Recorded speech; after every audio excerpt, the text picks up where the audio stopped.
23 तारखेला या घटनेमधील जो मयत आहे जयेश बाबू वाघे हा त्याच्या मित्रांसोबत खारघर पोलीस स्टेशनच्या हद्दीत एक क्रिकेटचं ग्राउंड आहे बेलपाडा गावामध्ये.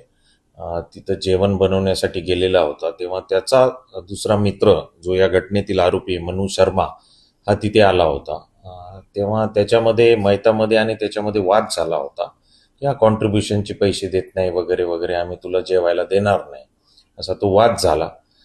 त्यावेळी त्याचा राग येऊन मनू शर्माने त्याच्याकडच्या बांबूने हाताबुक्याने त्याला मारलंय मयताला. आणि तो मयत जखमी झाल्यानंतर त्याला हॉस्पिटलला ॲडमिट करण्यात आलं होतं. त्याचा 27 तारखेला मृत्यू झाला या घटनेमध्ये. तेव्हा मग खारघर पोलीस स्टेशनला आपण खुनाचा गुन्हा दाखल केला. या गुन्ह्याच्या तपासामध्ये आरोपी मनू शर्माला आपण अटक केलेली आहे आणि माननीय न्यायालयाने त्याला 31 तारखेपर्यंतची पोलीस कोठडी रिमांड सुनावलेली आहे. या गुन्ह्याचा तपास महिला पोलीस निरीक्षक शीतल पाटील या करत आहेत.